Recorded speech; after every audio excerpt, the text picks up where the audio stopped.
Tamil news நேர்களுக்கு வணக்கம். இன்றைய நேர்காணலில் நம்மோடு இருந்திருப்பவர் தமிழ் நியூஸோட ஆசிரியர் மற்றும் பத்திரிகையாளர் திரு செந்தில் சார். சார் வணக்கம். வணக்கம். தமிழக வெற்றி கழக இந்த ஆட்சி அமைஞ்சிருக்கு. திரு விஜய் அவர்களும் அட்மினிஸ்ட்ரேஷனை நான் பார்த்துக்கிறேன், கட்சி ரீதியா எது இருந்தாலும் அது இங்கே புஷி ஆனந்தோட வச்சுக்கோங்க அப்படின்ற ஒரு விஷயம் அவர் ஆல்ரெடி இன்ஸ்ட்ரக்ஷன் கொடுத்துருக்கா நம்ம பேசியிருக்கோம். இணைப்பு விழாக்கள் அதிமுகலேருந்து வருவாங்க பலரும், அதெல்லாம் ஒருபோதும் விஜய் கலந்து கொள்ள மாட்டேங்கிறாரு. ஈவன் விஜயபாஸ்கர் போன்ற பெரிய ஜாம்பவான்கள் வந்தபோது கூட அவர் கலந்துக்கல. இப்போ தமிழக வெற்றி கழகத்துல கட்சிக்குள்ளார ஒரு கோஷ்டி பூசல் ஏற்பட்டிருக்கு, ஒரு அதிகார மோதல் ஏற்பட்டிருக்குங்கிற ஒரு கருத்து ஒரு முன்வைக்கப்படுது. அப்படி ஏதேனும் நிலவுதா? எப்படி அதை பாக்குறீங்க? இல்லை, உண்மைதான் கிம். இதுல உண்மை நீங்க சொல்றது 100% உண்மை. காரணம் என்னன்னா, பட்ட உத்தரமா தெரியுது. குறிப்பாக தாவேகா நிர்வாகிகளாக இருக்கட்டும், அதிமுகலேருந்து தாவேகாவுக்கு வந்த நிர்வாகிகளாக இருக்கட்டும், அதில் 2 பிரிவாக இருக்கிறாங்க. ஏற்கனவே தாவேக்கால கிட்டத்தட்ட எலெக்ஷனுக்கு முன்னாடியிலேருந்து இருக்கிறவங்க புஷி ஆனந்த் தான் எங்களுடைய பொதுச் செயலாளர், எங்கள் தலைவருங்கிற மாதிரி அவங்க இருக்கிறாங்க. பட் இப்போ புதுசாக வந்தாங்கல்ல, அவங்க எல்லாமே யார் மூலியமாக வந்திருக்காங்கன்னா, எல்லாமே கிட்டத்தட்ட ஆதவ அர்ஜுன் மூலியமாக தான் அவங்க எல்லாமே வந்திருக்கிறாங்க. ஈவன் தோ பார்த்தீங்கன்னா கூட்டணி பேச்சுவார்த்தையில் ஆரம்பித்து காங்கிரஸ், அதே மாதிரி திருமா, எல்லாத்தையுமே பார்த்தீங்கன்னா பேக் ஹேண்டில் ஒர்க் பண்ணது ஆதவ அர்ஜுன் தான் அப்படின்னு ஒரு டாக் ஓட ஆரம்பிக்குது. ஸோ அதனால் அந்த அதிகாரத்தில், அதாவது விஜய்க்கு அடுத்தபடியாக யார் இருக்கிறதுல, யார் புஷி ஆனந்தா ஆதவ அர்ஜுனா அப்படின்னு ஒரு கடுமையான போட்டி இருக்குது அப்படின்னு ஒரு தகவல் ஓடிக்கிட்டே இருக்கிற இந்த நிலையில் விஜயை கூப்பிட்டு ஆதவ அர்ஜுன்கிட்ட பேட்டியெல்லாம் நீங்கள் கொடுக்கக்கூடாது, நீங்கள் பேட்டி கொடுக்கக்கூடாது, பேட்டி நிர்மல் குமார் மட்டும்தான் கொடுக்கணும் அப்படின்னு சொல்லிட்டாரு அப்படின்னு ஒரு தகவல் இப்போ சொல்கிறாங்க. அதில் குறிப்பாக பார்த்தீங்கன்னா அந்த கரூர் சம்பவத்தை சம்மந்தமாக சொன்னார்ல, கரூரில் ஒரு எங்களுக்கு கணக்கு வழக்கு இருக்கு அப்படின்னு ஒரு வார்த்தை சொன்னதாக இருக்கட்டும். அடுத்தது போலீஸ்க்கு வைத்து கொலை செய்தார்கள் அப்படிங்கிற மாதிரி ஒரு வார்த்தையை சொன்னார். யாரு? ஆதவ அர்ஜுன். இதை வச்சு தான் திமுக உச்சநீதிமன்றத்துக்கு போணுச்சு. உச்சநீதிமன்றம் இதை வழக்கா போட முடியாது, பட் இது சிபிஐட்ட போய் நீங்கள் கம்ப்ளைண்ட் பண்ணுங்க, அது மேற்பார்வை செய்யும் நீதிபதியிட்ட போய் இதை கம்ப்ளைண்ட் பண்ணுங்கன்னு சொன்னாங்க. அது கம்ப்ளைண்ட் பண்ணியிருக்கிறாங்க அந்த விஷயம். ஸோ அதன் தொடர்ச்சியாக ஒரு அடுத்தடுத்த விஷயங்கள்ல இப்போ நீங்கள் ஆதவ அர்ஜுனுக்கு ஒரு இறங்கு முகமாக இருக்கு அப்படின்னு ஒரு தகவல் பேச ஆரம்பிக்கிறாங்க. இப்போ காரணம் என்னன்னா, நீங்கள் இந்த எலெக்ஷனுக்கு முன்னாடியே ரைட்டு, எலெக்ஷனுக்கு அப்புறமும் பார்த்தீங்கன்னா இந்த தேர்தல் நடவடிக்கைகள், அதுக்கப்புறம் கூட்டணி பேச்சுவார்த்தை, ஆட்சி அமைப்பு, இந்த விஷயத்தெல்லாம் பார்த்தீங்கன்னா புஷி ஆனந்த் இருக்கவே மாட்டார். அப்போ ஆதவ அர்ஜுன் தான் ரொம்ப போவார் வருவார், என்ன அந்த இது நடந்துக்கிட்டு இருந்துச்சு. பட் அதுக்கப்புறம் பார்த்தீங்கன்னா ஆட்சி அமைஞ்சிருச்சு. அதுக்கப்புறம் தொடர்ச்சியாக பார்த்தீங்கன்னா அதிமுகலேருந்து தொடர்ந்து தாவேகாக்கு எல்லாம் ஜாயின் பண்ணுறாங்க. அதுலேயும் பார்த்தீங்கன்னா ஆதவ அர்ஜுன் பயங்கரமாக ஆக்டிவாக இருப்பார். ஆனால் யாருடைய முன்னிலையில் எல்லாம் சேருவாங்கன்னா, கட்சியின் பொதுச் செயலாளருங்கிற அடிப்படையில் புஷி ஆனந்த் தலைமையில் தான் எல்லாம் ஜாயின் பண்ணுவாங்க. என்ன காரணம்னா, அங்கே கட்சியில் விஜய்க்கு அடுத்தபடியாக இருக்கிறது புஷி ஆனந்த் தான். அவர் தான் பொதுச் செயலாளர்னு வச்சுக்கல. விஜய் தலைவர், இவர் பொதுச் செயலாளர். அந்த அடிப்படையில் அவரை முன்னிலைப்படுத்தி தான் எல்லாம் உள்ள கட்சியில் சேருவாங்க. ஆனாலும் கூட அடுத்த கட்டம் ஒரு கோஷ்டி ஆதவ அர்ஜுன் மூலியமாக தான் நீங்கள் விஜயை மூவ் பண்ணுறதா இருக்கட்டும், போகிறதா இருக்கட்டும் அப்படின்னு ஒரு சூழ்நிலை இருக்குது. இதுதான் இப்போ நீங்கள் புஷி ஆனந்துக்கும் ஆதவ அர்ஜுனுக்கும் ஒரு மோதல் அப்படிங்கிற ஒரு சூழ்நிலைக்கு வந்துருச்சு. காரணம்னா, ஒவ்வொரு மாவட்டத்திலையும் பழைய ஆட்கள், புது ஆட்கள் அப்படிங்கிற ஒரு சூழ்நிலை இருக்குது. டிவிகேல பழைய ஆட்கள்லாம் யாருன்னா மன்றத்திலேருந்து வந்தவங்க. இந்த ஆக்சுவலாக எலெக்ஷனுக்கு முன்னாடி யார் சீட்டு வாங்கினவங்க போனவங்க.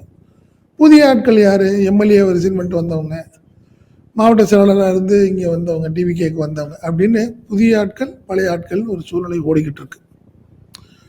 பழைய ஆட்களுக்கு இவர் தான் தலைவர், புதிய ஆட்களுக்கு அவர் தான் தலைவர் அப்படிங்கிற ஒரு சூழ்நிலையே இருக்குது. இந்த விஷயத்தை எப்படி சரி பண்ணுறதுன்னு விஜய்க்கே தெரியல.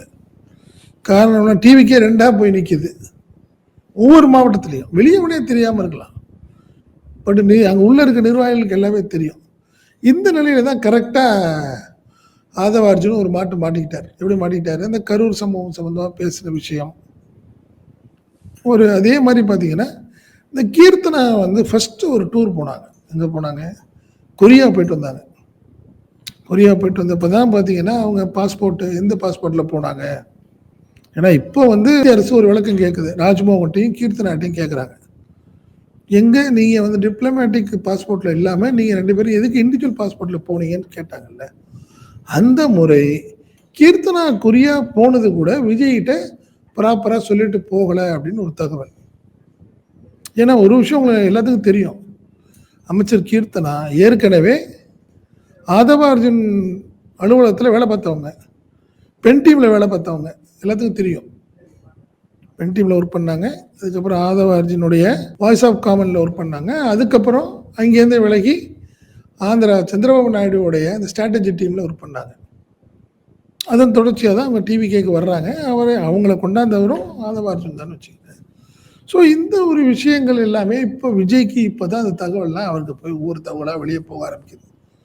அப்போ இந்த கொரியாவுக்கு போனது கூட சொல்லாமல் போனது அப்படிங்கிறத விஜய் இப்போ தான் உணர்றாரு.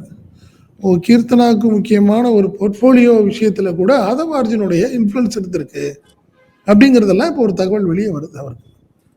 இதன் தொடர்ச்சியாக தான் விஜய் கூப்பிட்டு நீங்கள் பேட்டியெல்லாம் கொடுக்கக்கூடாது, எந்த இஷ்யூனாலும் பேட்டியை கொடுக்கக்கூடாது நிர்மல்குமார் மட்டும்தான், மற்ற யாரும் பேசக்கூடாதுன்னு இப்போ கடந்த ஒரு 4-5 நாட்களுக்கு முன்பு நடந்த அமைச்சரவை கூட்டம் நடந்துச்சுல, அதில் கூப்பிட்டு வார்ன் பண்ணிட்டார்.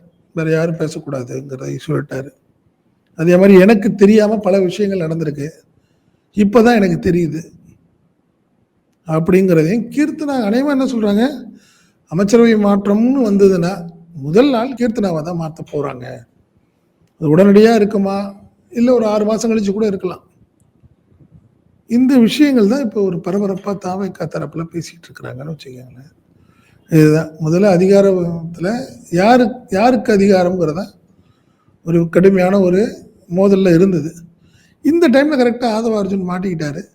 புசியானந்த டீம் வந்து ரொம்ப ஹாப்பியாக இருக்கு. ஏன்னா அவங்க நினச்சது நம்மளுக்கு பெரிய போட்டியாக இருக்கு. காரணம் என்னன்னா பணம் இருக்கு அவங்கள்ட்ட. இந்த அதிகாரத்தையும் அவங்க பிடிச்சிட்டாங்கன்னா புசியானந்த ஒரு ஸ்டேஜில் காணாப்பிடுவார் அப்படிங்கிறது தான் பலருக்கும் ஒரு பயம் இருந்துகிட்டே இருந்த நிலையில் ஒரு ஆதவ அர்ஜுனுடைய இந்த செட்பேக் வந்து புசியானது தரப்புக்கு ஒரு பெரிய சந்தோஷத்தை கொடுத்துருக்கிறது. அதே போல இப்போ புசியானந்த் அவர்களுக்கு வந்து எந்த அளவுக்கு நிர்வாகத்திறன் இருக்கு அப்படிங்கிற ஒரு கேள்வியும் முன்வைப்பாங்க இல்லையா. இப்போ அதிமுகலேருந்து பலரும் வர்றாங்க, தாவேகா கட்சியிலையும் இப்போ இருக்கிறாங்க, ரசிகர் மன்றத்திலேருந்து வந்தவங்க. இப்போ இவங்களெல்லாம் வந்து இப்போ ஒருங்கிணைக்கணும். இப்போ அதிகாரத்துக்கு வந்ததுனால பல போட்டி இருக்கும், பொறாமைகள் இருக்கும். அப்போ புசியானந்த் அவர்களால வந்து எப்படி வந்து இப்போ ஒரு புசிங்கிற தொகுதியில ஒரு சின்ன தொகுதியில அது வந்து ஒரு ஜஸ்ட் ஒரு வார்டு மாதிரி தான் நம்ம தமிழ்நாட்டில்.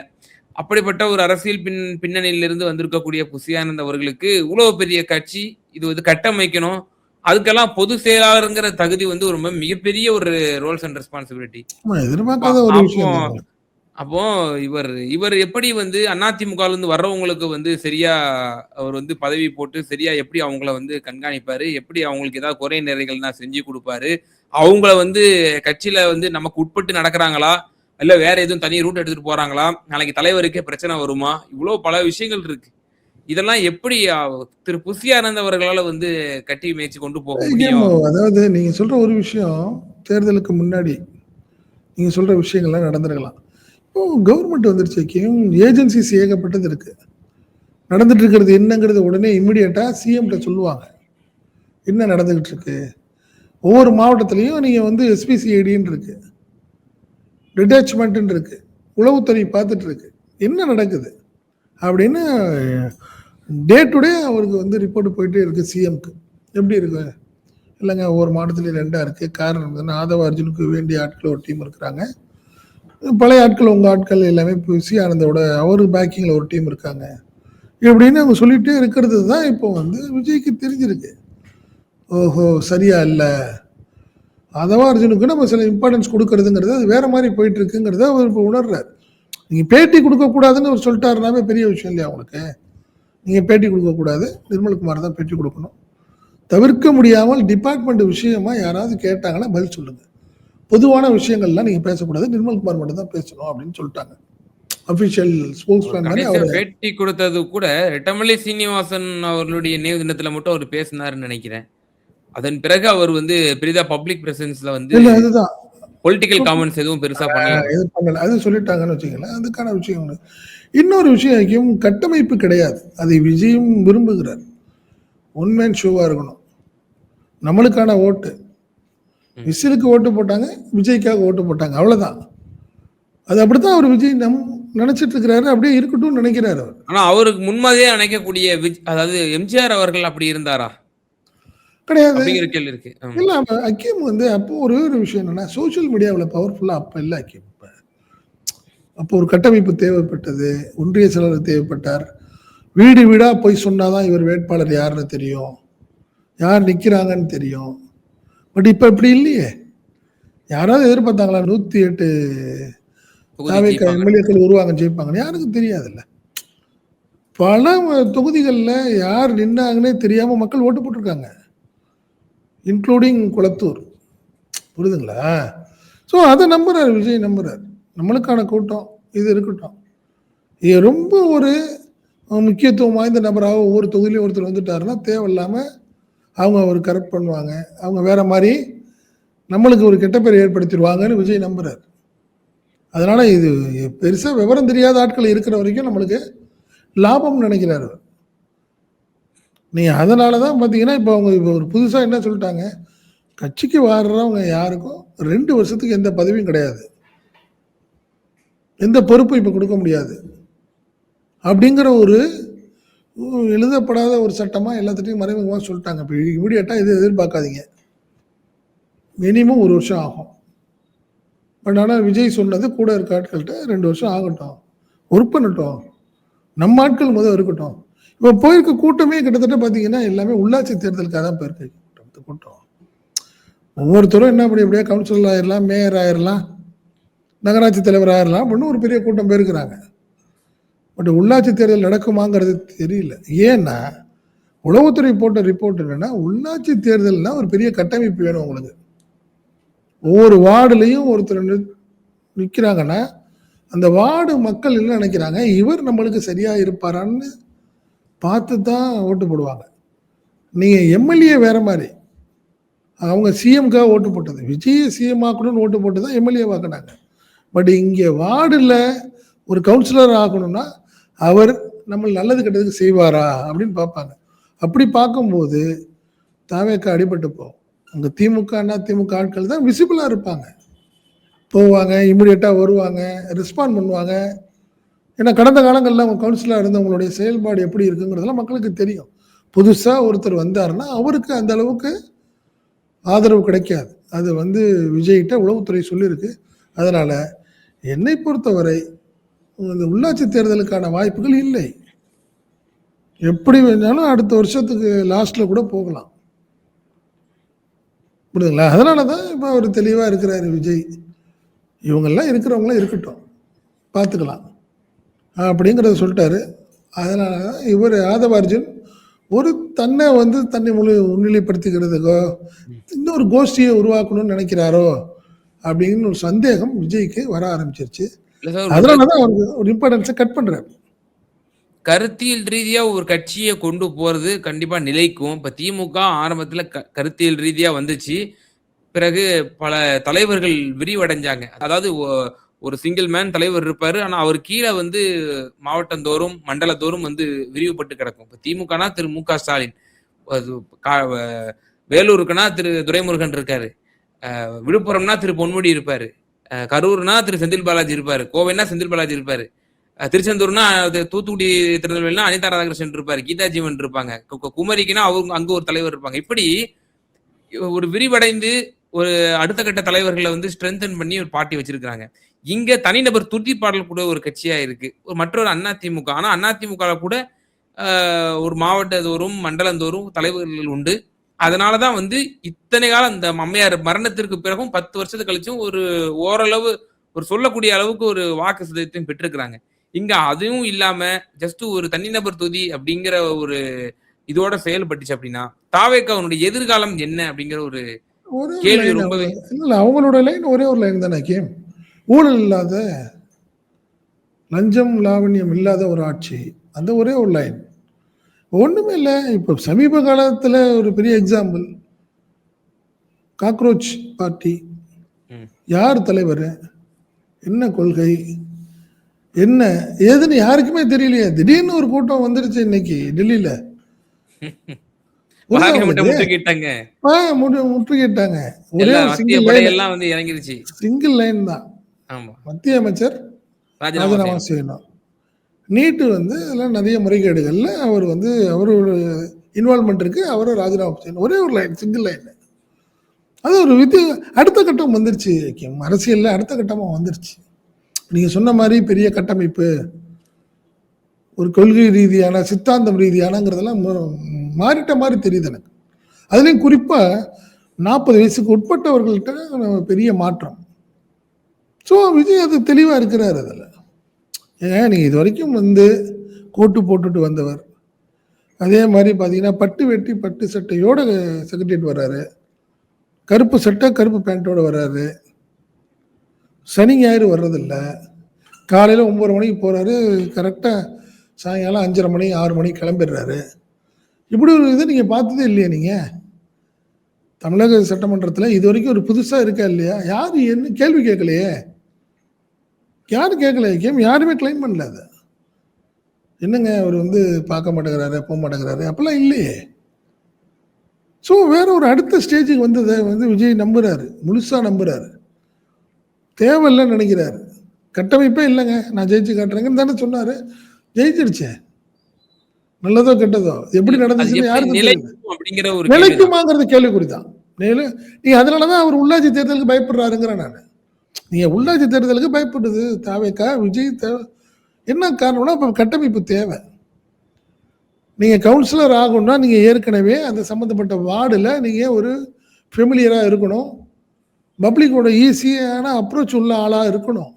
அப்பதான் மக்கள் ஓட்டு போடுவாங்க. அதனாலதான் உள்ளாட்சி தேர்தல் நடக்காதுன்னு நான் சொல்றேன் நான். புரியுதுங்களா? நீங்க இந்த ஒரு கட்டமைப்பு, இந்த ஒரு சூழ்நிலையை ஏற்படுத்தி தானே நீங்க வந்து குழப்பத்தை ஏற்படுத்த ஆதவ அர்ஜுன் கொண்டாடுறாரு. இப்போ விஜயபாஸ்கர் கொண்டாந்தது எப்படி கொண்டாந்தாங்க? எனக்கு வந்து ஒரு மண்டல பொறுப்பாளர் மாதிரி எனக்கு கொடுங்க, நான் கட்டமைப்பு ரெடி பண்ணி தரேன் உங்களுக்கு அப்படின்னு சொல்லி தான் உள்ள வராரு. அது விஜய்க்கும் தெரியும். கட்டமைப்பு கிடையாது, கிளை செயலாளர் கிடையாது, ஒன்றிய செயலாளர் கிடையாது, ஒவ்வொரு வார்டு செயலாளர் கிடையாது, மாவட்ட தலைவர் மாவட்ட செயலாளர்னு இருக்கிறாங்க. பட் எல்லாம் வாட்ஸ்அப்பு குரூப்பு. நாளைக்கு வந்துடுங்க, நாளைக்கு காலையில் அண்ணா சிலைக்கு மாலை போட வேண்டும் அப்படின்னு சொன்னீங்கன்னா ஒரு கூட்டம் வந்துடுது அங்கே. இந்த மாதிரி தான் போயிட்டு இருக்குது. அது உடனே இது ஃபுல்லாக நிலைக்குமா அப்படிங்கிறதா கேள்விக்குறி தான், இல்லைன்னு சொல்லலை. அதனால நீங்கள் அந்த கட்டமைப்பு அதெல்லாம் தேவையா அப்படின்னு பார்த்தீங்கன்னா விஜய் பாணியில் இப்போதைக்கு தேவையில்லை. அது சக்ஸஸாகவே இருக்குது. புரியுதுங்களா? நீங்கள் இப்போ பிரச்சனையே அதுக்குள்ளே அதுதானே மேட்ரு. ஏற்கனவே இருக்கிற கட்டமைப்பே எனக்கு போதும்னு புஷியானது நினைக்கிறாரு. இல்லை அதிமுக மாதிரி ஒரு கட்சியில் உள்ள ஏற்கனவே எக்ஸ்பீரியன்ஸான ஆட்களை வச்சு கட்டமைப்பு கொண்டாந்தாதான் ஃபியூச்சர் நல்லா இருக்கும்னு ஆதவ அர்ஜுன் நினைக்கிறாரு. அது சரியா இருக்காது, வேண்டாம், ஏற்கனவே இருக்கிறது போதுங்கிறத விஜயோடைய ஒரு முடிவாக இருக்கு. ஆமா. ஸோ அப்போ ஒரு எதிர்காலம்ங்கிறது எந்த அளவுக்கு அது பெரிய பெரிய எதிர்காலம், அரசியல் எதிர்காலமா அப்படின்னு பார்த்தீங்கன்னா கேள்விக்குறிதான். அதுலலாம் மாற்றுக்கிறது கிடையாது. பட் அவங்க அதில் ஒன்றில் மட்டும் தெளிவாக பண்ணிகிட்டே இருக்காங்க. டெய்லி எங்கேயாவது ரைடு பண்ணுற மாதிரி, டெய்லி யாரையாவது லஞ்சம் வாங்கியதாக கைது செய்தது போல் ஒரு கிட்டத்தட்ட ஒரு கட்டமைப்பு கலெக்டாக கொண்டு ஒரு நேரட்டிவ் செட் பண்ணிகிட்டே இருக்கிறாங்க. டெய்லி எங்கேயாவது விஏஓ கைது, வருவாய்த்துறையில் ஒருத்தர், இபியில் ஒருத்தர், கார்பரேஷனில் ஒருத்தர் ஏதாவது ஒரு அரெஸ்ட் பண்ணுறாங்க. அது போயிட்டே இருக்குது. வாரத்துக்கு ஒரு ட்ரிப்பு ஆர்டிஓ ஆஃபீஸில் ரைடு, வருவாய்த்துறை அலுவலகங்களில் ரைடு. இது எல்லாமே போதும்னு நினைக்கிறாரு. அது பட் அது சரியாக இருக்காது. அதெல்லாம் சரியாக இருக்காது. ஏங்க நல்லா புரிஞ்சுங்களேன்.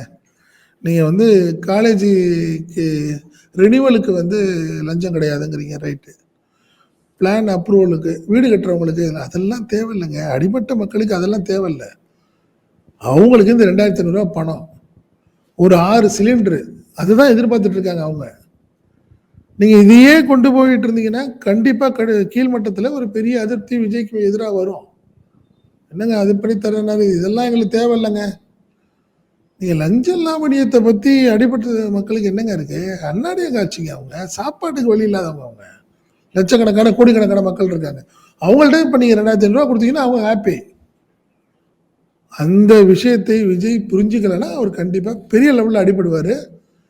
டிவிகேக்கு எதிரான மனநிலை மக்கள்ட்ட வரும். அதனால மாற்றம் இல்லை. ஆனா பட் அதுக்கான காலம் இருக்கு.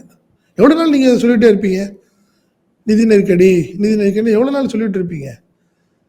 அடித்தட்ட மக்கள்லாம் புரிஞ்சுக்குவாங்க. என்னங்க 6 மாசம் ஆச்சு, இன்னும் ரூ. 2,500 தரேன் நீங்க, அதனால தான் ஓட்டு போட்டோம் நாங்கன்னு ஒரு ஸ்டேஜ் மாறுமா? மாறாதா? நீங்க ஓட்டு கேட்க போகும்போது சிக்கல் வரும்ல அது. அதுதான் ஒரு விஜய்க்கு ஒரு பெரிய சவாலா போய் அமையுமே ஒழிய, இப்ப இது வரைக்கும் ஒரு ஸ்மூத்தா தான் போற மாரி இருக்கும். அதனால மாற்றம் இல்ல. நிச்சயமா சார். தமிழக வெற்றி கழகத்தில் உள்ள இருக்கக்கூடிய அந்த உட்கட்சி மோதல்கள், அதிகார மோதல்கள், திரு ஆதவ் அர்ஜுனா, புசி ஆனந்த் இடையே இருக்கக்கூடிய அந்த பிரச்சனைகள், மற்றும் இந்த கட்சியினுடைய எதிர்காலம், கட்டமைப்பு பற்றிய பல எக்ஸ்க்ளூசிவான, பல அறியாத தகவல்கள சொன்னீங்க. ரொம்ப நன்றி. நன்றி.